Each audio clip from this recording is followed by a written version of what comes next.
जय हिंद दोस्तों, मैं आपका दोस्त जय स्वागत करता हूं आप सबका आपके अपने चैनल पर। यूपीएससी की जो पीवाईक्यू सीरीज चल रही है उसमें हिस्ट्री कंप्लीट हो चुका है पूरा 2011 से लेकर 2024 तक। जियोग्राफी भी कंप्लीट है, पॉलिटी भी कंप्लीट हो चुकी है। अब हमें नया सब्जेक्ट करना है जिसका नाम है इकोनॉमी। अगर आप नए हैं तो थोड़ा सा चैनल पर अगर आप विजिट करेंगे तो आपको बहुत कुछ आपके फ़ायदे का मिल जाएगा। एक बार पीवाईक्यू की सीरीज़ करिए, आप अपने आप कहेंगे कि हाँ सर, बहुत ही कुछ बेहतर हो रहा है। रात को 10 बजे मंडे टू सैटरडे। चलिए बिना समय गवाए चलते हैं आज अपने इकोनॉमी के सेशन पर। इकोनॉमी के पीवाईक्यू में आज में पढ़ना है बैंकिंग प्रणाली, वित्त, बीमा और पेंशन, जहाँ से बहुत ज़्यादा क्वेश्चन आते हैं। अभी हम करेंगे तो आपको पता भी चलेगा कि हाँ सच में बहुत ज़्यादा क्वेश्चन आ रहे हैं। तो 2024 में पूछा गया पहला क्वेश्चन, आप भी पढ़िए और आप आंसर दीजिएगा, फिर मैं उसका आंसर बता दूंगा। कथन एक दिया गया है, यदि संयुक्त राज्य अमेरिका अपने ऋण पर चूक करता है, अगर यूएसए जो है वह अपने ऋण पर चूक करता है तो यूएसए ट्रेजरी बॉन्डों के धारक भुगतान प्राप्त करने के लिए अपने दावों का प्रयोग नहीं कर पाएंगे। कथन दो कहता है, यूएसए सरकार का ऋण कोई मूर्त या हार्ड संपत्तियों द्वारा समर्थित नहीं है, बल्कि केवल सरकार के विश्वास से समर्थित है। मतलब सरकार के विश्वास पे ही चल रहा है। कौन सा सही आपको बताना है। कथन एक दो दोनों सही है, व्याख्या भी करता है, व्याख्या नहीं करता, एक सही दो गलत, दो सही एक गलत, ऐसा स्टेटमेंट आते हैं। तो इसका आंसर होना चाहिए डी। कथन एक सही नहीं है, कथन दो सही है, यानी एक सही नहीं है बल्कि दो सही है। क्या था कथन एक, यदि संयुक्त राज्य अमेरिका अपने ऋण पर चूक करता है तो यूएस ट्रेजरी बॉन्डों के धारक भुगतान प्राप्त करने के लिए अपने दावों का प्रयोग नहीं कर सकते। ये क्वेश्चन सही था, ये स्टेटमेंट सही था, ये कथन सही था। यदि संयुक्त राज्य अमेरिका अपने ऋण पर चूक करता है तो उस स्थिति में भी अमेरिकी ट्रेजरी बॉन्डों के धारकों को भुगतान प्राप्त करने के लिए अपने दावों का प्रयोग करने का विधिक अधिकार होगा। ये सही है। ऐसा थोड़ी होगा कि मतलब होगा ही नहीं, ऋण हो चूक हो जाए तो कोई वही नहीं, फर्क ही नहीं पड़ता, ऐसा थोड़ी होगा। ये तो कॉमन सेंस से भी सही कर सकता है, लेकिन मुझे पता है एग्जाम में जब बैठे होते हैं आप तो प्रेशर बहुत होता है। अमेरिकी सरकार का ऋण जिसमें ट्रेजरी बॉन्ड, बिल, नोट तीनों शामिल होते हैं। ये स्टेटमेंट फिर से एग्जाम में आ सकता है अगर करंट में कोई भी सिचुएशन रही ऐसी तो ध्यान रखिएगा, तीनों है, ट्रेजरी बॉन्ड, बिल और नोट तीनों शामिल हैं। किसी विशिष्ट मूर्त परिसंपत्तियों द्वारा समर्थित नहीं है, इसके बजाय यह अमेरिकी सरकार के पूर्ण विश्वास और साख द्वारा ही समर्थित हैं। ये स्टेटमेंट आप याद रखिएगा। दूसरा क्वेश्चन देखते हैं, निम्नलिखित कथनों पर विचार कीजिए। कथन एक कह रहा है, सामूहिक उधार बहु उधारदाताओं के मध्य उधारकर्ता के चूक का जोखिम बढ़ाता है। सामूहिक उधार बहु उधारदाताओं के मध्य उधारकर्ता के चूक का जोखिम बढ़ाता है। दूसरा कह रहा है, सामूहिक ऋण एक नियत राशि, एक मुश्त निधि हो सकती है किंतु क्रेडिट लाइन नहीं हो सकती। कौन सा सही है। तो इसका आंसर भी होना चाहिए आपका सी, कि एक सही है लेकिन दो सही नहीं है। क्यों, क्योंकि एक सही है कि जब ज़्यादा लोग उधारदाता होंगे तो डिफॉल्ट का जोखिम कम होगा, मतलब सबके थोड़ा थोड़ा नुकसान होगा, ये कह सकते हैं। तो ज़्यादा दिक्कत एक को नहीं आएगी। लेकिन मान लो मतलब 50 लाख रुपए हैं, एक एक लाख अगर सभी से लिया है 50 लोगों से तो 50 को उतना फर्क नहीं पड़ेगा जितना 50 लाख एक व्यक्ति से लिया होता तो उसको पड़ता।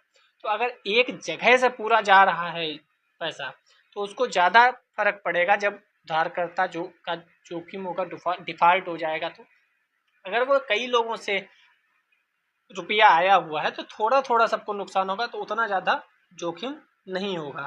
ठीक है। दूसरा कह रहा था, सामूहिक ऋण एक नियत राशि हो सकती है किंतु ऋण व्यवस्था नहीं हो सकती। ऐसा कुछ नहीं है। ठीक है, दो सही नहीं है। एक बात और बता दूं, अगर आपको दिखने में प्रॉब्लम हो तो थोड़ा सा आप यूट्यूब पे जूम कर सकते हैं, क्योंकि जूम का ऑप्शन रहता है। अगर आपको आवाज़ में कोई दिक्कत है तो यहाँ जाकर आप ब्लर है तब भी सेटिंग में जाकर यहाँ ऊपर सुधार सकते हैं यूट्यूब पर। ठीक है। तो यहाँ पर भी वही लिखा है, उतना ज़्यादा इम्पोर्टेंट नहीं है।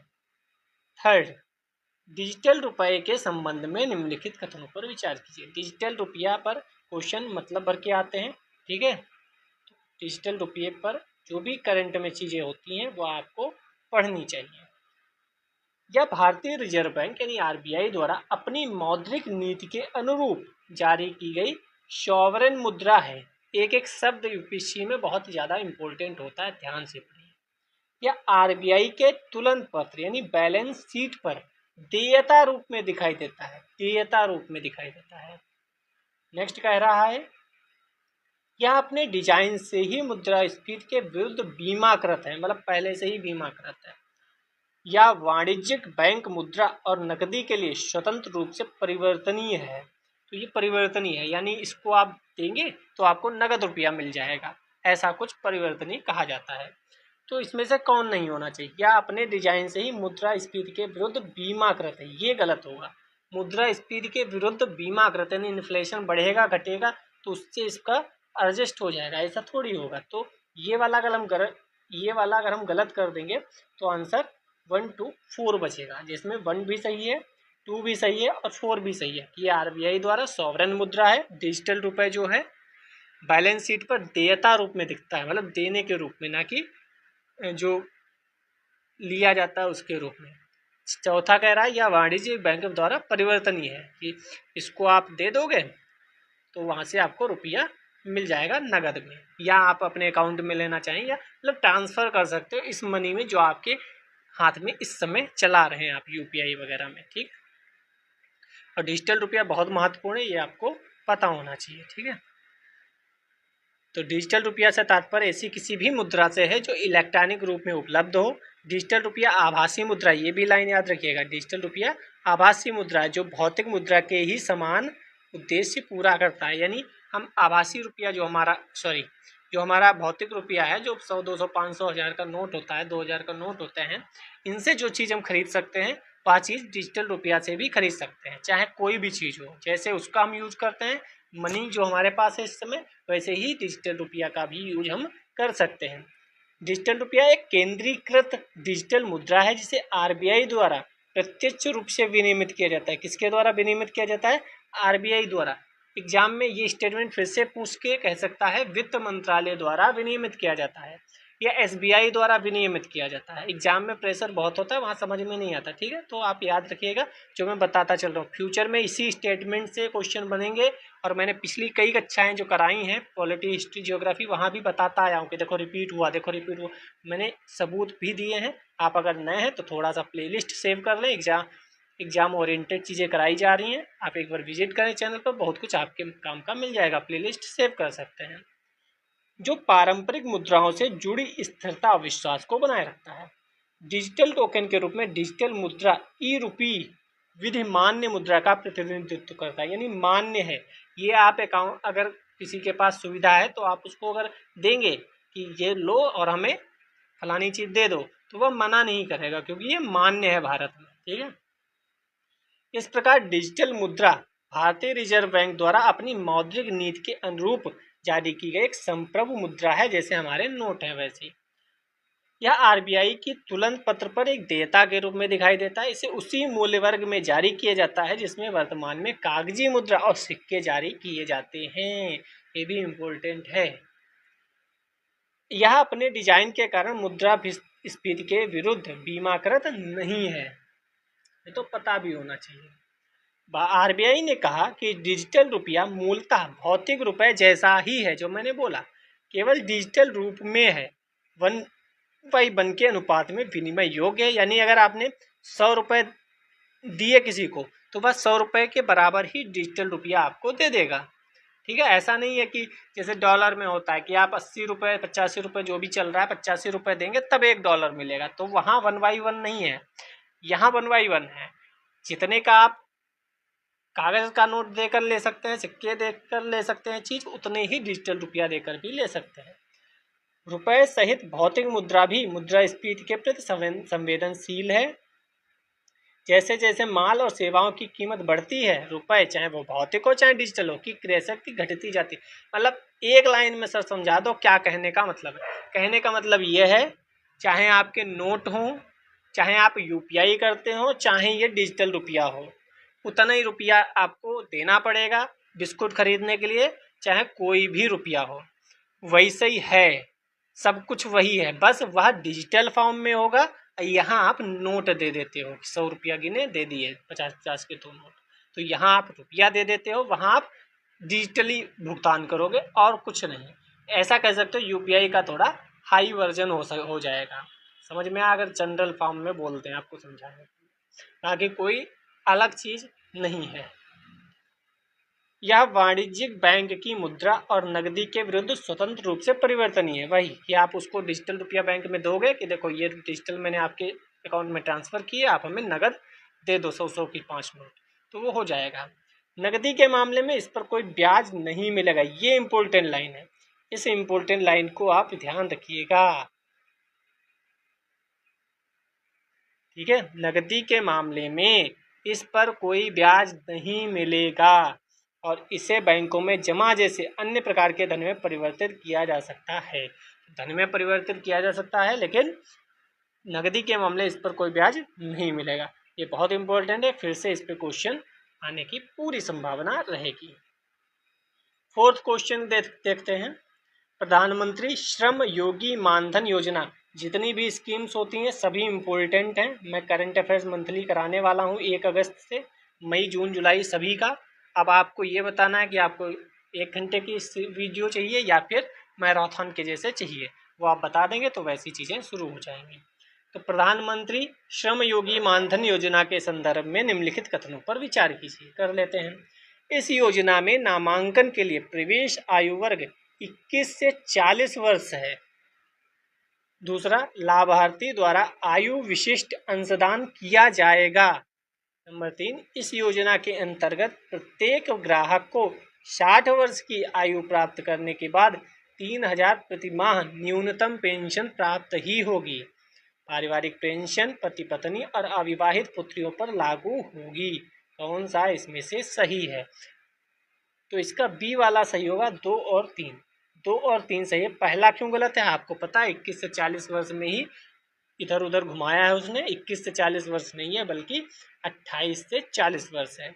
चौथा गलत है, पारिवारिक पेंशन पति पत्नी अविवाहित पुत्रियों पर लागू होगी, ये गलत है। अब इसको पढ़ लेते हैं क्योंकि यह भी बहुत महत्वपूर्ण है। आप इसको आज के बाद कभी भी मेंस लिखेंगे तो वहाँ यूज कर सकते हैं।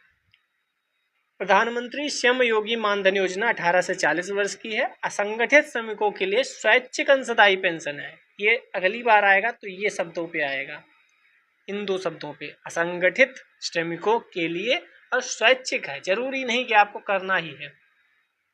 जिसमें अधिकतम मासिक आय 15,000 रुपये या इससे कम है, मतलब अधिकतम 15,000। ये वाला इसमें दिया नहीं था सेगमेंट, तो अगली बार ये वाला भी इम्पोर्टेंट हो सकता है। अधिकतम मासिक आय 15,000 रुपये या उससे कम हो तभी। आवेदक को 60 वर्ष की आयु प्राप्त करने तक 55 रुपये से लेकर 200 रुपये प्रति माह के मासिक अंशदान करना होगा। 60 वर्ष की आयु प्राप्त करने के बाद पेंशन राशि का दावा कर लेगा।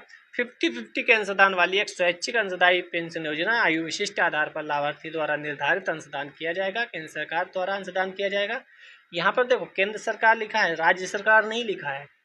केंद्र सरकार द्वारा कुछ अंशदान किया जाएगा, ना कि केंद्र राज्य सरकार द्वारा। 60 वर्ष की आयु प्राप्त करने पर 3,000 प्रति माह बेस मिलेगा। ठीक है। लाभार्थी की मृत्यु हो जाती है, लाभार्थी का जीवन साथी पारिवारिक पेंशन के रूप में 50% प्राप्त करेगा। पारिवारिक पेंशन केवल जीवन साथी पर लागू होती है, ना कि उसकी अविवाहित पुत्रियों या पुत्रों पर। किसको मिलेगी पेंशन? केवल जीवन साथी को मिलेगी। और यहाँ पर यह भी नहीं लिखा है कि पुरुष या महिला, यानी अगर महिला है तो उसके पुरुष को भी मिलेगी और पुरुष है तो उसकी महिला को भी मिलेगी अगर मृत्यु हो जाती है। क्योंकि यहाँ पर किस शब्द का यूज किया गया है? जीवन साथी का यूज किया गया है, ना कि पत्नी और पति का। समझ में आया आपको ये पॉइंट? यहाँ ये नहीं लिखा है कि अगर पति की मृत्यु हो जाती है तो पत्नी को मिलेगा, बल्कि यहाँ लिखा है जीवन साथी को मिलेगा। अगर दोनों में से कोई भी पेंशन पाता था और वो एक्सपायर हो जाता तो उसका जो भी जीवन साथी है उसको पेंशन आधी मिलेगी, 50% मिलेगी। नंबर 5 चलते हैं। अब आपको समझ में आ रहा होगा कहाँ कहाँ शब्दों पे फोकस करना है। जीवन साथी, केंद्र सरकार, स्वैच्छिक, असंगठित श्रमिक, ऐसे पढ़ना है। जो आप अगर नए होंगे तो आपको भी समझ में नहीं आता होगा। निम्नलिखित कथनों पर विचार कीजिए। नेक्स्ट क्वेश्चन को विचार कर लेते हैं। भारत में गैर बैंकिंग वित्तीय कंपनियां भारतीय रिजर्व बैंक की चल निधि समायोजन सुविधा विंडो का लाभ उठा सकती। कौन? गैर बैंकिंग वित्तीय कंपनियां। दूसरा कह रहा है भारत में विदेशी संस्थागत निवेशक सरकारी प्रतिभूतियों के धारक बन सकते हैं। विदेशी संस्थागत निवेशक क्या सरकारी प्रतिभूतियों के धारक बन सकते हैं? तीसरा, भारत में शेयर बाजार ऋणों के लिए पृथक व्यापारिक मंच प्रदान कर सकते हैं। भारत में स्टॉक एक्सचेंज ऋणों के लिए पृथक व्यापारिक मंच, क्या शेयर बाजार ऐसा कर सकते हैं? कौन सा सही बताना है। सही या गलत पर भी सर्किल मारिएगा। एक क्वेश्चन आपकी ज़िंदगी बदल सकता है। गलत हो गया तो आपको लो देखा ही नहीं था। इसमें 2 और 3 सही है। पहला गलत क्यों है? क्योंकि यहाँ क्या लिखा है, गैर बैंकिंग वित्तीय कंपनियां भारतीय रिजर्व बैंक की चलनिधि समायोजन सुविधा विंडो का लाभ उठा सकते हैं। जबकि यहाँ के लिए क्या लिखा है, भारत में आरबीआई द्वारा प्रयुक्त एक मौद्रिक नीति उपकरण है जो चलनिधि समायोजन सुविधा है। इसके माध्यम से बैंकिंग प्रणाली में चलनिधि को प्रविष्ट या अवशोषित करता है। LAF का उपयोग बैंकों को आर्थिक अस्थिरता की अवधि के दौरान या उनके नियंत्रण से परे बलों के कारण होने वाले किसी भी अन्य प्रकार के दबाव से निपटने में सहायता किया जाता है। यद्यपि NBFC बैंकिंग संस्थाएं नहीं हैं, इसलिए वे RBI की LAF विंडो तक नहीं पहुंच प्रदान करती हैं। तो किसके लिए LAF है? बहुत इंपॉर्टेंट है। यह भी चल निधि समायोजन सुविधा बैंकिंग के लिए है, ना कि गैर बैंकिंग वित्तीय कंपनियों के लिए, NBFC के लिए नहीं है। ठीक है। बाकी विदेशी निवेशक चाहे वे विदेशी संस्थागत निवेशक हों और या नहीं, FII मार्क के बाहर भी भारतीय प्रतिभूतियों में निवेश कर सकते हैं। ये स्टेटमेंट फिर से आ सकता है। FDI, FII, FPI तीनों आपको रटे होने चाहिए। क्वेश्चन हर वर्ष यहाँ से टपकता है एग्जाम में। अनिवासी भारतीयों तथा भारतीय मूल के व्यक्तियों को पोर्टफोलियो निवेश योजना के माध्यम से भारत में प्राथमिक द्वितीय पूंजी में निवेश करने की अनुमति है। यह भी याद रखिएगा। सीधे सीधे स्टेटमेंट आएंगे। अब इसमें आपने देखा होगा हिस्ट्री, जियोग्राफी, पॉलिटी में इतने लंबे लंबे एक्सप्लेनेशन नहीं दिए गए जितने यहाँ एक्सप्लेनेशन दिए गए। क्यों? इसका भी एक कारण है। यहाँ से क्वेश्चन कई ऐसे हैं जो बहुत ज़्यादा मात्रा में रिपीट होते हैं। ठीक है, यहाँ से चीज़ें बहुत ज़्यादा पूछी जाती हैं, तो आपको ये पढ़ के अवश्य जाना चाहिए। वर्ष 2018 में नेशनल स्टॉक एक्सचेंज ने देश का पहला समर्पित क्रेडिट रेटिंग प्लेटफॉर्म शुरू किया था। किसने? NSE ने। ठीक है, चलते हैं 6th नंबर क्वेश्चन। भारत में निम्नलिखित में से कौन कॉरपोरेट बॉन्ड्स और सरकारी प्रतिभूतियों में व्यापार कर सकते हैं? ऐसे कौन लोग हैं जो कॉरपोरेट बॉन्ड और सरकारी प्रतिभूतियों में व्यापार कर सकते हैं? क्या बीमा कंपनियां कर सकती हैं? पेंशन निधि कर सकती है? क्या खुदरा निवेशक कर सकते हैं? यस, तीनों कर सकते हैं। बीमा कंपनियां भी, पेंशन निधि भी, खुदरा निवेशक भी। किसमें? कॉरपोरेट बॉन्ड और सरकारी प्रतिभूतियों दोनों में। पेंशन निधि भी, खुदरा निवेशक भी और बीमा कंपनियां भी। तो गवर्नमेंट सिक्योरिटी के बारे में 2019 समाप्ति में ही ये सब उस समय करंट अफेयर्स में था, तो आया था। इरेडा के बारे में आप पढ़ते रहिएगा। IREDA is the most important. ऊपर से ये इन्विटेस और REITS, ये भी दोनों बहुत इंपॉर्टेंट हैं। दोनों को सेबी द्वारा विनियमित किया जाता है, ये भी इम्पोर्टेंट लाइन है। इन दोनों को किसके द्वारा विनियमित किया जाएगा? RBI वहाँ पे लिखेगा। आप एक बात याद रखिएगा, जब भी चेंज होता है तो सेबी का RBI या RBI का सेबी ही चेंज होता है। तो वहाँ भी इस वर्ष भी शायद 2024 या 25 में क्वेश्चन आया था, वहाँ भी सेबी 25 में ही आया था। तो वहाँ भी सेबी और RBI, सेबी की जगह RBI लिखा था और क्वेश्चन कई लोगों का गलत हुआ है। तो सेबी और RBI का रेगुलेशन जो है वह आप ध्यान रखिएगा। ठीक है। बीमा कंपनियां जिसका कॉर्पोरेट दोनों में निवेश कर सकती हैं, इसमें कोई दो राय नहीं है। ठीक है, और इसमें कुछ है ऐसा आप पॉज करके पढ़ सकते हैं। बाकी खुदरा निवेशक भी दोनों में व्यापार कर सकते हैं। ठीक है, 7th नंबर क्वेश्चन चलते हैं। निम्नलिखित पर विचार कीजिए। एक्सचेंज ट्रेडेड फंड, दूसरा मोटर वाहन, तीसरा मुद्रा की अदला बदली, उपयुक्त में से किन्हें वित्तीय लिखित माना जाता है? तो ये मुझे जब मैंने एग्जाम दिया था तो मुझे नहीं पता था, लेकिन मैंने वहाँ दिमाग चलाया तो मेरा सही हो गया। आप देखेंगे मोटर वाहन कहीं भी इकोनॉमी में वित्तीय लिखित या ऐसी कहीं बैंकिंग प्रणाली में मोटर वाहन का क्या काम? ठीक है, और मैं वो मोटर वाहन अगर निकालूं तो तुरंत 2 का ये भी कट जाएगा, 2 का ये भी कट जाएगा।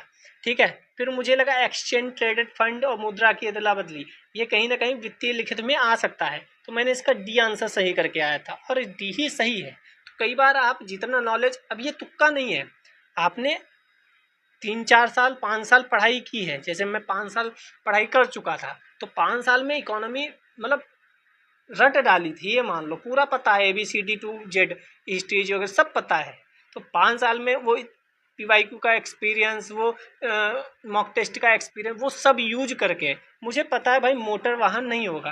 और मुद्रा की अदला बदली और एक्सचेंज ट्रेडेड फंड कहीं ना कहीं वित्तीय लिखित इंस्ट्रूमेंट हैं, तो बस सही हो गया। अब कुछ लोग इसमें कहेंगे आपने तुक्का मारा, लेकिन ये तुक्का नहीं, ये मेहनत है, इतने वर्ष आप पढ़ाई करते हैं तो इतना आपको ज्ञान हो जाता है कि हाँ ये सही होगा या वो सही होगा। ठीक है, तो कई बार आप नॉलेज गेन करिए, कई क्वेश्चन ऐसे भी सही हो जाते हैं। वित्तीय साधन अमूर्त परिसंपत्तियां हैं जिनसे भविष्य में नकदी के दावे के रूप में लाभ मिलने की उम्मीद की जाती है। इन लिखितों को 2 प्रकारों में विभाजित किया जाता है, एक नगद होता है लिखित, एक विपणनी लिखित या ऋण लिखित होता है, या इक्विटी लिखित या होता है। परिसंपत्ति वर्ग के आधार पर विभाजित किया जाता है। तीसरी विशिष्ट श्रेणी होती है विदेशी मुद्रा लिखितों की।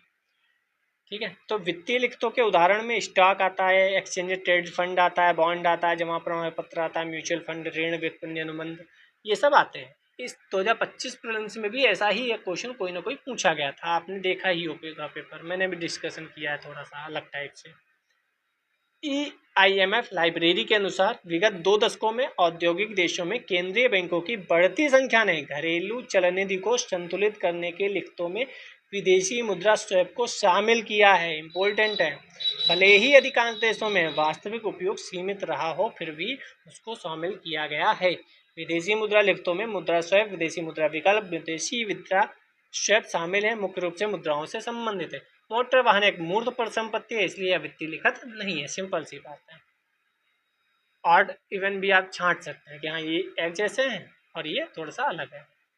विदेशी बैंकों के साथ व्यवहार करते समय भारतीय रिजर्व बैंक द्वारा अधिरोपित नियम के संदर्भ में निम्नलिखित कथनों पर विचार कीजिए। जब वह विदेशी बैंकों के साथ व्यवहार करता है RBI, तो क्या? पहला कह रहा है भारत में पूर्ण स्वामित्व वाले सहायक बैंकों के लिए कोई न्यूनतम पूंजी की आवश्यकता नहीं है। कैसा होगा कि भारत में पूर्ण स्वामित्व वाले सहायक बैंकों के लिए कोई न्यूनतम पूंजी की आवश्यकता ना हो, बैंक चला रहे हो, न्यूनतम पूंजी की आवश्यकता ही नहीं। चलिए आगे देखते हैं। भारत में पूर्ण स्वामित्व वाले सहायक बैंकों के लिए बोर्ड सदस्यों के कम से कम 50% भारतीय नागरिक होने चाहिए। क्या ऐसा है कि भारत में पूर्ण स्वामित्व वाले जो विदेशी बैंक हैं उनके बोर्ड सदस्यों में कम से कम 50% चाहिए ही चाहिए है भारतीय? तो 20 का सही है, दूसरा सही है, पहला गलत है। पहला मैंने इसीलिए बता ही दिया पहले कि क्या कोई न्यूनतम पूंजी की आवश्यकता ही नहीं होगी, ऐसा नहीं है। न्यूनतम पूंजी तो कहीं ना कहीं होती ही है कुछ ना कुछ, लेकिन अगर विदेशी बैंक भारत में पूर्ण स्वामित्व वाला है, यानी 100% बाहर से ही फंडिंग आई है उसकी, तो उसमें जो बोर्ड के सदस्य होंगे 50% भारतीय होने चाहिए, ये सही है। ठीक है, तो यहाँ लिखा है पूर्ण स्वामित्व वाली सहायक कंपनी के लिए आरंभिक न्यूनतम मताधिकार इक्विटी पूंजी 5 बिलियन रुपये है, और ये डॉलर में नहीं है, रुपए में है, ये भी ध्यान रखिए। मैं सिर्फ बताता नहीं हूँ, आपको वहाँ इंगित भी करता हूँ, यहाँ गलती हो सकती है। आप इससे सीखते रहेंगे तो अपने आप भी करने के काबिल हो जाएंगे कुछ दिन बाद, अगर आप नए हैं तो यहाँ डॉलर की जगह क्या कर देगा, सॉरी रुपए की जगह क्या कर देगा, डॉलर कर देगा। आपको लगेगा विदेशी चीज़ें हैं, डॉलर में ही बातें होती हैं, नहीं, 5 बिलियन रुपए की बात है। ये स्टेटमेंट फिर से पूछा जा सकता है। और फिर वही है, विदेशी बैंकों में पूर्ण स्वामित्व वाले जो है 50% से कम निदेशक भारत में रहने वाले भारतीय नागरिक होने चाहिए, भारतीय नागरिक होने चाहिए, ध्यान रखिएगा। 9 नंबर क्वेश्चन देख लेते हैं। भारत में निगमित सामाजिक उत्तरदायित्व जो CSR होता है, इनके बारे में विचार करना है। तो CSR नियम निर्दिष्ट करते हैं कि सीधे कंपनी या इसके कर्मचारियों को लाभ पहुंचाने वाले व्यय को CSR कार्यकलापों के रूप में नहीं माना जाएगा। मतलब मैं मान लो कंपनी रन कर रहा हूँ, मुझे CSR निकालना है, आप कमेंट सेक्शन में बताइएगा CSR कितना निकालना होता है कंपनी को। ठीक है, मुझे CSR निकालना है, मैंने अपनी ही दूसरी कंपनी बनाई है और उसमें कहीं ना कहीं से घुमा फिरा के कुछ बढ़िया काम करके कह दिया देखो मैंने CSR, उस कंपनी में वो बहुत प्रॉफिट वाली कंपनी नहीं है, वो बहुत समाज सेवा करती है, ये करती है, वो करती है, मैंने वहाँ खर्च कर दिया, जबकि घूम फिर के वो पैसा कहाँ आ गया, मेरे पास ही आ गया। तो ऐसा क्या करना सही है, नहीं है, क्या है क्या नहीं है, ये लिखा है। तो CSR नियम विनिर्दिष्ट करते हैं कि सीधे कंपनी अथवा इसके कर्मचारियों को लाभ पहुंचाने वाले व्यय को CSR कार्यकलापों के रूप में नहीं माना जाएगा। इसमें एक और शब्द बहुत महत्वपूर्ण है, सीधे कंपनी भी, ये बहुत महत्वपूर्ण है, सीधे कंपनी या इसके कर्मचारियों को लाभ पहुंचाने वाले व्यय। दूसरा है CSR नियम CSR कार्यकलापों पर होने वाले न्यूनतम व्यय को विनिर्दिष्ट नहीं करते हैं। क्या न्यूनतम व्यय को विनिर्दिष्ट नहीं करेंगे, ऐसा है? तो इसका आंसर ए होगा। भाई केवल एक सही है लेकिन दूसरा सही नहीं है, क्योंकि न्यूनतम व्यय को विनिर्दिष्ट नहीं करते ऐसा कुछ नहीं है। दूसरा सही है क्योंकि वह सीधे कंपनी या उसके कर्मचारी को जो लाभ पहुंच रहा है उसमें CSR का कार्यकलाप हो रहा है, तो वो मान्य नहीं होगा। ठीक है, आप घुमा फिरा के अपने पास रुपया ले आओ, ऐसा नहीं चलेगा। बहुत इंपॉर्टेंट है, पढ़ लेते हैं। कंपनी CSR नीति 2014 के नियम के अनुसार कंपनी के कर्मचारियों को लाभ पहुंचाने वाली कोई भी गतिविधि CSR गतिविधि नहीं मानी जाएगी। जैसे हमने कहा, मेरा जो प्यून है उसका बालक जो है वह पढ़ना चाहता है, इसके पास पैसे नहीं है, मैंने CSR से उसको दे दिया 2 लाख के, जाओ अपने लड़के को पढ़ा लो। तो ये कहाँ हो गया, ये सीधे कर्मचारियों को लाभ पहुंचा दिया मैंने और CSR के नाते, तो ऐसी गतिविधि नहीं मानी जाएगी। नियम के अनुसार कर्मचारियों के लाभ के लिए विशेष रूप से अभिकल्पित की गई कोई गतिविधि कर्मचारियों को लाभ पहुंचाने वाली गतिविधि मानी जाएगी और स्वीकार CSR व्यय के रूप में योग्य नहीं मानी हो जाएगी। प्रत्येक कंपनी जिसके लिए CSR प्रावधान लागू होते हैं, निदेशक मंडल को सुनिश्चित करना होगा कंपनी अपनी CSR नीति के अनुसार प्रत्येक वित्तीय वर्ष में तत्काल पूर्ववर्ती 3 वित्तीय वर्षों के दौरान अर्जित औसत शुद्ध लाभ का कम से कम 2% व्यय करे। ये लिखा हुआ है, 2% व्यय करना है कम से कम, ज़्यादा आप कुछ भी कर सकते हो। 10 नंबर क्वेश्चन, भारतीय अर्थव्यवस्था के संदर्भ में संपार्श्विकीकृत उधार लेन देन संबंधी दायित्व निम्नलिखित में से किसके लिखित हैं, इंस्ट्रूमेंट है। अब देखो, यही लिखत है, इंस्ट्रूमेंट है, ये पूछा गया और यही ऊपर पूछा गया था। यहाँ पर वित्तीय लिखत इंस्ट्रूमेंट माना जाएगा, किसको वित्तीय लिखत माना जाएगा, और ये एक ही वर्ष में दोनों क्वेश्चन इंस्ट्रूमेंट से पूछे गए हैं। तो किसको किसको माना जाएगा कि बॉन्ड बाजार को, मुद्रा बाजार को, विदेशी मुद्रा बाजार को, शेयर बाजार को किसको माना जाएगा? तो सी है जो, उसको विदेशी मुद्रा बाजार। अभी यहाँ पे इसके एक्सप्लेन में आपने देखा भी था, विदेशी मुद्रा लिखतों में मुद्रा स्वैप, विदेशी मुद्रा विकल्प, विदेशी मुद्रा स्वैप शामिल है। ठीक है, तो आप जानते हैं क्वेश्चन कहीं ना कहीं उसी थीम से कई बार रिपीट होते हैं। तो संपार्श्विक उधार लेन देन संबंधी दायित्व तो मुद्रा बाजार के लिखत हैं, ऋण के शर्तों और शर्तों के संग उधार करता। ठीक है, इसका इतना इम्पोर्टेंट नहीं है, अब तो हमने पढ़ ही लिया। तो कौन है? संपार्श्विकीकृत उधार लेन देन संबंधी दायित्व विदेशी मुद्रा बाजार के इंस्ट्रूमेंट हैं। 2023 में चलते हैं, उससे पहले हम देखते हैं 2024 में 10 क्वेश्चन पूछे गए। आप देखिए कितने क्वेश्चन पूछे गए 2024 में, 10, सिर्फ और सिर्फ बैंकिंग से। आप देखिए 2024 में 10 क्वेश्चन बैंकिंग से ही पूछे जा रहे हैं इकोनॉमी में, तो कितना इम्पोर्टेंट है। और अगली बार हो सकता है बैंकिंग में 2 ही पूछे गए हों। ठीक है, तो ये उतार चढ़ाव यूपीएससी में चलता रहता है। आप ये नहीं कह सकते कि इससे हमेशा 10 ही क्वेश्चन पूछे जाएंगे, आपको पढ़ना सब होगा। 2023 का पहला क्वेश्चन देख लेते हैं, निम्नलिखित कथनों पर विचार कीजिए। नंबर 1 कह रहा है कथन, कोविड विश्वमारी के बाद के हाल के विगत काल में पूरे विश्व में अनेक केंद्रीय बैंकों ने ब्याज दरें बढ़ा दी थीं। क्या उन्होंने ब्याज दरें बढ़ा दी थीं या घटा दी थी? आमतौर पर केंद्रीय बैंक मानते हैं कि उनके पास बढ़ती हुई उपभोक्ता कीमतों का मौद्रिक नीति के उपायों से प्रतिकार करने की सामर्थ्य है। निम्नलिखित में से कौन सा सही है? तो ये सही है, दोनों सही है, दोनों व्याख्या भी करते हैं। अनेक केंद्रीय बैंकों ने ब्याज दरें बढ़ा दी थी, क्यों? क्योंकि अमेरिका ने ब्याज दरें बढ़ाई थी, इसलिए भारत से रुपए निकाल कर लोग अमेरिका वापस ले जा रहे थे। ये खबर उस समय जो भी लोग पढ़ाई कर रहे होंगे उन्होंने सुनी होगी। जब कोरोना आया था तो ब्याज दरें घटाई थी अनेक केंद्रीय बैंकों ने, अमेरिका ने भी घटाई थी, तो लोगों ने वहाँ से रुपया निकाला और भारत में इन्वेस्ट करने शुरू कर दिया। और जब सभी केंद्रीय बैंकों ने ब्याज दरें बढ़ाई आफ्टर कोरोना, तो लोगों ने यहाँ से भारत से रुपया निकाल कर फिर से अमेरिका ले जाना शुरू कर दिया था। तो ये खबर बहुत बड़ी खबर बनी थी, इसलिए 2023 में क्वेश्चन पूछा गया था, करंट में था, पूछा गया। ठीक है, बाकी इसमें इतना कुछ लिखा नहीं है और अब आगे भी नहीं आएगा। बस आपको यहाँ से ये सोचना है कि अगर कुछ भी हो रहा है वर्ल्ड में, अब देखो 2023 में ये पूछा गया क्योंकि अमेरिका ने मेनली बढ़ाया, तो सबने था, लेकिन मेनली इसलिए पूछा गया क्योंकि अमेरिका ने बढ़ाया रुपया, ब्याज दर बढ़ाई, तो हमारे यहाँ से जो इन्वेस्टमेंट आ रहा था वह कम हो गया था, इसीलिए क्वेश्चन पूछा गया। ऐसे ऊपर एक अमेरिका वाला क्वेश्चन पूछा गया था, आपने पढ़ा ही होगा कि अमेरिका की ब्याज दर बढ़ेंगी तो वो क्या होगा क्या नहीं होगा, वो क्वेश्चन था। ठीक है, तो कोई भी इंसिडेंट होता है वर्ल्ड में वह इम्पोर्टेंट हो जाता है। ठीक है, भारतीय रिजर्व बैंक की निम्नलिखित में से किस एक गतिविधि को बंध्यकरण स्टेरिलाइजेशन के रूप में माना जाता है? अभी ऊपर इंस्ट्रूमेंट के रूप में, यहाँ स्टेरिलाइजेशन के रूप में, ऐसे भी सेगमेंट आपको पढ़ने चाहिए। कौन सा होगा बंध्यकरण या स्टेरिलाइजेशन? खुला बाजार कार्रवाई का संचालन, निपटारा और भुगतान प्रणालियों की निगरानी, या केंद्र सरकार और राज्य सरकारों के लिए ऋण एवं रोकड़ प्रबंधन, या गैर बैंक वित्तीय संस्थानों के कार्यों का विनियमन। कौन सा इसका आंसर सही होगा? तो ये सही होगा। खुला बाजार कार्रवाई जो होता है, ओपन मार्केट जो होता है, वह इसके अंतर्गत आएगा और दोनों इम्पोर्टेंट भी है। ओपन मार्केट और भी जो इंस्ट्रूमेंट होते हैं वह सब इम्पोर्टेंट रहते हैं। ठीक है, बाजार स्थिरीकरण योजना भी इम्पोर्टेंट है। इसमें बड़ी पूंजी के प्रवाह से उत्पन्न अधिशेष तरलता को अल्प दिनांकित सरकारी प्रतिभूतियों और ट्रेजरी बिलों की बिक्री के माध्यम से कम किया जाता है। ठीक है, चलते हैं नेक्स्ट क्वेश्चन की तरफ। निम्नलिखित बाजारों पर विचार कीजिए। सरकारी बॉन्ड बाजार, शीघ्रावधि द्रव्य बाजार, कॉल मनी मार्केट, कोष पत्र बाजार, ट्रेजरी बिल मार्केट, स्टॉक बाजार।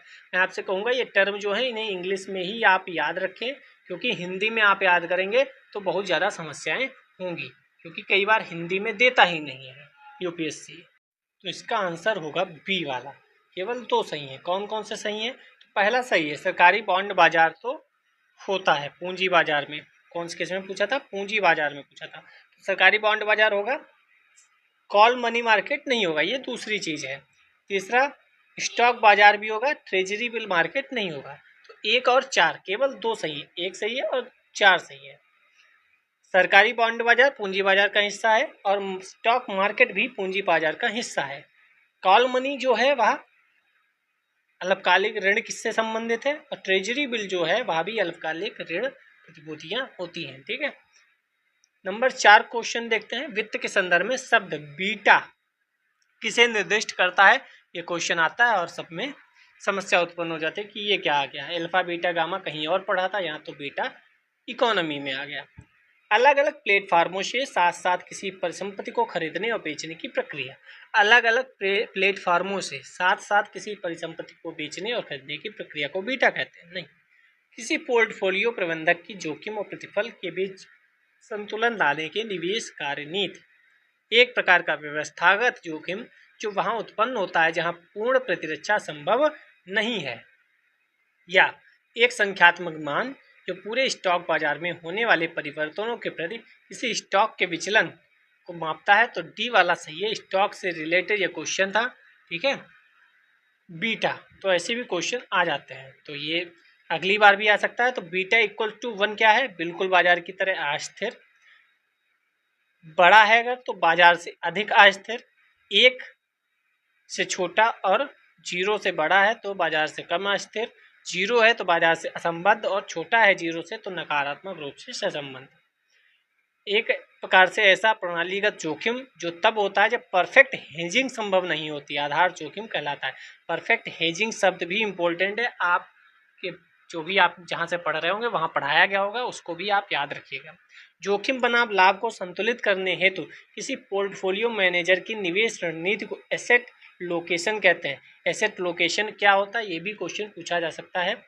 कीमतों में होने वाले अंतर से लाभ प्राप्त करने हेतु विभिन्न प्लेटफार्मों, एक्सचेंजों या स्थानों से एक साथ संपत्ति की खरीद और बिक्री की प्रक्रिया को आर्बिट्रेज कहते हैं। क्या कहते हैं? आर्बिट्रेज। जो उसमें स्टेटमेंट है ना, स्टेटमेंट से ही अगली बार क्वेश्चन बन जाएगा, और आपने ये पढ़ा नहीं होगा तो आप फंस जाएंगे। ठीक है, और आपने पढ़ा होगा तो अगली बार आएगा आर्बिट्रेज क्या है। जैसे यहाँ पे आया बीटा क्या है, वहाँ भी होगा आर्बिट्रेज का है। तो आर्बिट्रेज क्या है आपको समझ में आ जाएगा, ये वाला आंसर आर्बिट्रेज का है। ठीक है, तो तब पता है कि चलेगा जब आप एक्सप्लेनेशन अच्छे से देखे होंगे। ऐसा संख्यात्मक मान जिससे किसी स्टॉक के उतार चढ़ाव को समग्र स्टॉक मार्केट में होने वाले परिवर्तन के संदर्भ में मापा जाता है, उसे बीटा कहते हैं। आर्घट्ट पे 2 बार क्वेश्चन आया, पहले भी फिर आया, ऐसे ये भी फिर से क्वेश्चन आ सकता है। ठीक है, और कुछ इसमें पढ़ने वाला नहीं है।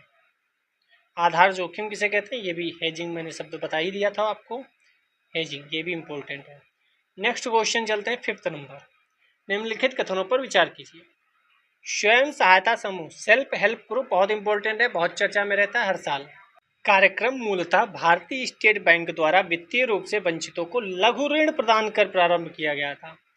दूसरा कह रहा है किसी एसएचजी में समूह के सभी सदस्य उस ऋण के लिए उत्तरदायी लेते हैं जी ऋण कोई अकेला सदस्य लेता है, यानी अगर ग्रुप में से कोई एक व्यक्ति भी ऋण लेता है बैंक से तो उस ऋण के लिए पूरा ग्रुप उत्तरदायी होगा।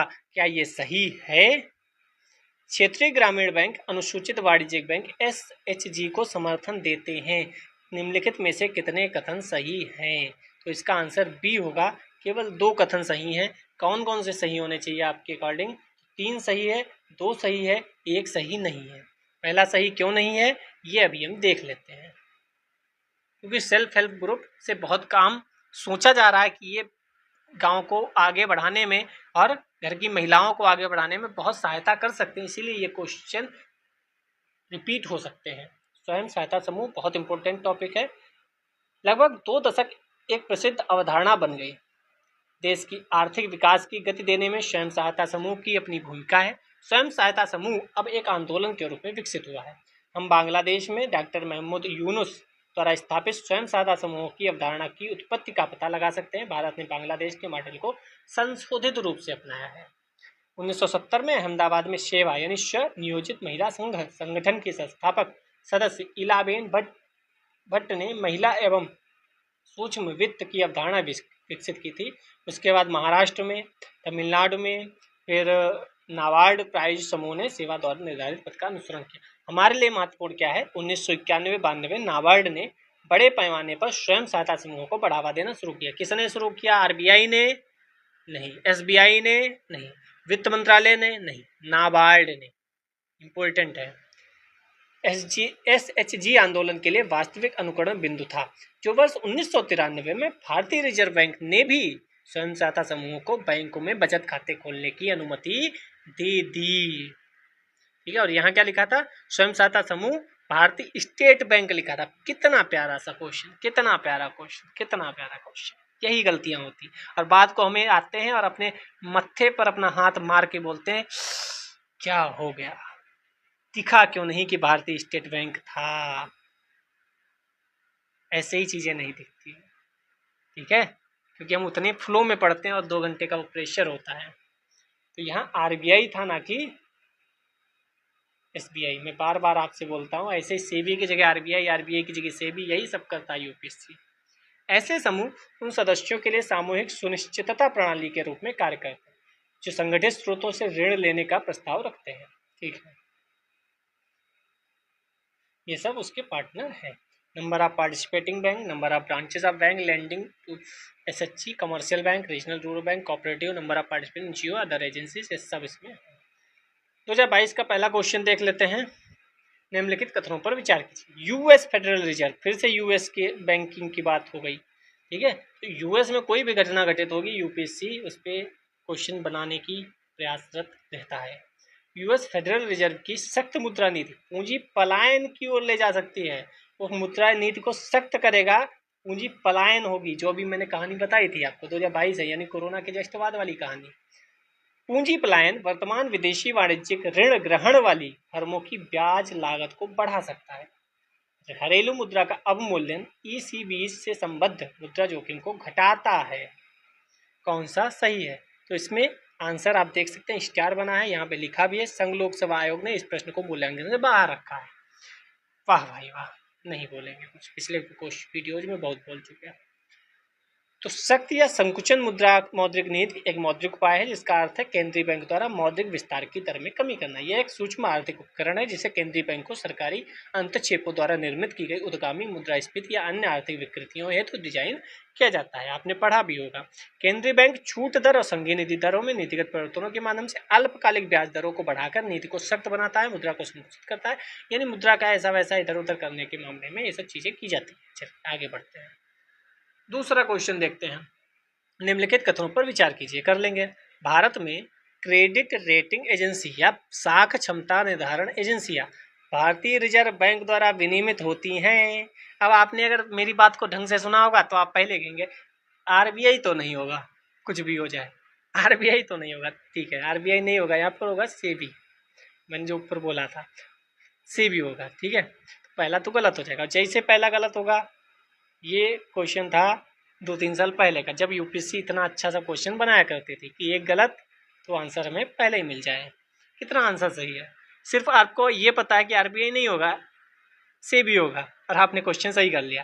और अगर लास्ट तक पता ही नहीं है तब भी आप तुक्का मारेंगे अगर कि आरबीआई नहीं होना चाहिए, यही चेंज किया होगा, तब भी आप सही कर ले जाएंगे। ठीक है, तो 2-3 क्वेश्चन ऐसे भी सही हो जाते हैं, लेकिन उसके लिए नॉलेज और पीवाईक्यू की प्रैक्टिस बहुत ज़रूरी है, बहुत ज़्यादा बार जरूरी है प्रैक्टिस। इकरा नाम से जानी जाने वाली क्षमता निर्धारण एजेंसी एक पब्लिक लिमिटेड कंपनी है। यस। ब्रिक वर्क रेटिंग्स एक भारतीय साख क्षमता निर्धारण एजेंसी है। यस, सब तो सही ही सही है। तो भारत में सभी क्रेडिट एजेंसियों को विनियमित सेबी के द्वारा किया जाता है, ना कि आरबीआई के द्वारा। बाकी सब तो सही है, इतना इम्पोर्टेंट नहीं है चीज़ें। इस पे भी क्वेश्चन आया क्योंकि ये नया नया बना था। बैंक बोर्ड ब्यूरो क्या है, पढ़ लेते हैं। बैंक बोर्ड ब्यूरो के संदर्भ में निम्नलिखित में से कौन सा कथन सही है? आरबीआई का गवर्नर बीबीबी का चेयरमैन होता है। क्या आरबीआई का गवर्नर होगा चेयरमैन? बीबीबी सार्वजनिक क्षेत्रक बैंकों के अध्यक्षों के चयन के लिए संस्तुति करती है। बीबीबी सार्वजनिक क्षेत्रक बैंकों को कार्य नीतियों और पूंजी वर्धन योजनाओं को विकसित करने में मदद करता है। तो इनमें से कौन सा सही होगा? तो आरबीआई का गवर्नर ही क्या होता है? नहीं। और जैसे ही आप कहेंगे नहीं, वैसे ही आपका आंसर मिल गया। तीनों गलत, आंसर बी सही। आरबीआई का गवर्नर बीबीबी का चेयरमैन नहीं होता है। ये अगर आपको पता था तो आप क्वेश्चन कर ले जाएंगे। तो कई बार बहुत ज़्यादा पढ़ने की ज़रूरत नहीं होती है, ये करंट में ही था। ठीक है, बहुत ज़्यादा चर्चाएं हो रही थी इस पर, तो जैसे ही आप थोड़ा सा भी सही करेंगे ना, आपका हो जाएगा। तो कई बार सब कुछ पढ़ने की ज़रूरत नहीं होती है। बीबीबी की उत्पत्ति भारत में बैंकों के शासन की समीक्षा अध्यक्ष पीजी नायक की एक समिति थी, उसकी सिफारिश के कारण आया था। 2016 में इसका गठन होता है। इसका सार्वजनिक क्षेत्र के बैंकों और राज्य के स्वामित्व वाले वित्तीय संस्थानों के पूर्णकालिक निदेशकों, गैर सरकारी अध्यक्षों की नियुक्ति हेतु सिफारिश करने के लिए पेशेवरों अधिकारियों के एक निकाय के रूप में बीबी का गठन किया गया। यह स्वायत्त सलाहकारी निकाय था, केवल सलाहकारी था, ये नहीं कि इसको बना दो तो बना दिया गया। सलाह दे सकते हैं कि इसको बनाओ या उसको बनाओ। क्या थे? बैंक बोर्ड ब्यूरो में अध्यक्ष थे, 3 पदेन सदस्य सचिव थे, सार्वजनिक उद्यम विभाग, वित्तीय सेवा विभाग, ये सब थे। डिप्टी गवर्नर, 5 विशेषज्ञ सदस्य। बैंक बोर्ड ब्यूरो के अध्यक्ष की नियुक्ति मंत्रिमंडल की नियुक्ति समिति द्वारा की जाती थी। ठीक है, नेक्स्ट चलते हैं। परिवर्तनीय बॉन्ड के संदर्भ में निम्नलिखित कथनों पर विचार कीजिए। किसके परिवर्तनीय बॉन्ड? बॉन्ड पे कितने क्वेश्चन आ चुके हैं आपने काउंट किए होंगे, पूछने की बात नहीं है। आप यहाँ से ये भी देखते रहिए कहाँ से इंपॉर्टेंट चीज़ें आ रही हैं बहुत ज़्यादा। चूंकि बॉन्ड को इक्विटी के लिए बदलने का विकल्प है, परिवर्तनीय बॉन्ड अपेक्षाकृत कम ब्याज दर का भुगतान करते हैं। क्या ऐसा है? इक्विटी के लिए बदलने का विकल्प बॉन्ड धारक को बढ़ती हुई उपभोक्ता कीमतों से इंडेक्सेशन की मात्रा प्रदान करता है, यानी सहलग्नता की मात्रा प्रदान करता है। कौन सा सही है? तो इसका सी, दोनों सही है। इसमें इसकी भी बात सही है और इसकी भी बात सही है। क्यों? परिवर्तनीय बॉन्ड भी इंपॉर्टेंट है, क्योंकि बॉन्ड कभी भी पूछा जा सकते हैं। परिवर्तनीय बॉन्ड एक निश्चित आय वाली कॉरपोरेट ऋण सुरक्षा है जो ब्याज भुगतान प्राप्त करती है, लेकिन इसे सामान्य स्टॉक या इक्विटी शेयरों की पूर्व निर्धारित संख्या में परिवर्तित किया जा सकता है। कंपनियां ऋण पर कूपन दर तथा मंदन को कम करने के लिए परिवर्तनीय बॉन्ड जारी करती हैं। कौन जारी करता है? कंपनियां। ये निवेशकों के लिए अधिक आकर्षक हो सकते हैं क्योंकि परिवर्तनीय बॉन्ड स्टॉक की कीमत को भविष्य में पूंजी अभिमूल्यन के माध्यम से विकास क्षमता प्रदान करते हैं, इसलिए उपभोक्ता कीमतों में बढ़ोतरी से निवेशकों को फायदा होगा। ठीक है, कॉर्पोरेट बॉन्ड की तुलना में कम ब्याज दरों का भुगतान करते हैं, ब्याज व्यय में बचत महत्वपूर्ण हो सकती है। ब्याज भुगतान स्वीकार करते हैं क्योंकि परिवर्तन विकल्प स्टॉक मूल्य में वृद्धि से लाभ उठाने का अवसर प्रदान करता है। नंबर 5 क्वेश्चन क्या कह रहा है, फिर देखो बॉन्ड आ गया। भारतीय अर्थव्यवस्था के संदर्भ में मुद्रास्फीति संलग्न बॉन्ड यानी इन्फ्लेशन इंडेक्स्ड बॉन्ड के क्या लाभ है। बॉन्ड पे कितने क्वेश्चन है बताने की अब आवश्यकता नहीं। सरकार आईआईबीज के रूप में अपने ऋण ग्रहण पर कूपन दरों को कम कर सकती है, क्या ऐसा है। आईआईबीज निवेशकों को मुद्रास्फीति के बारे में अनिश्चितता से सुरक्षा प्रदान करते हैं। आईआईबीज पर प्राप्त ब्याज और साथ ही साथ पूंजीगत लाभ कर योग्य नहीं होते हैं, कर योग्य नहीं होते हैं। तो यही वाला गलत होगा। जैसे ही आप इसको गलत करेंगे आपको आंसर मिल जाएगा। तीसरा गलत, तीसरा गलत, तीसरा गलत, आंसर हो गया ए। क्योंकि क्या लिखा है, प्राप्त ब्याज और साथ ही साथ पूंजीगत लाभ कर योग्य नहीं होते हैं, ऐसा थोड़ी होगा, कर योग्य होते हैं। ठीक है, क्या लिखा है, मुद्रास्फीति अनुक्रमित बॉन्ड, इसे आईआईबी बोलते हैं, पूंजी अनुक्रमित बॉन्ड के नाम पर जारी किए जाते हैं। आईआईबी का द्वितीयक बाजार में भी कारोबार किया जा सकता है। यदि वे द्वितीयक बाजार में बेचे जाते हैं, लाभ कमाया जाता है, तो लाभ पर कर का भुगतान करना होता है। वैसे भी आप समझ लो, टैक्स जहाँ भी आ जाए करना होगा कि नहीं, हाँ करना होगा। टैक्स तो हर जगह से अधिकतर करना ही है भाई, टैक्स तो देना ही है।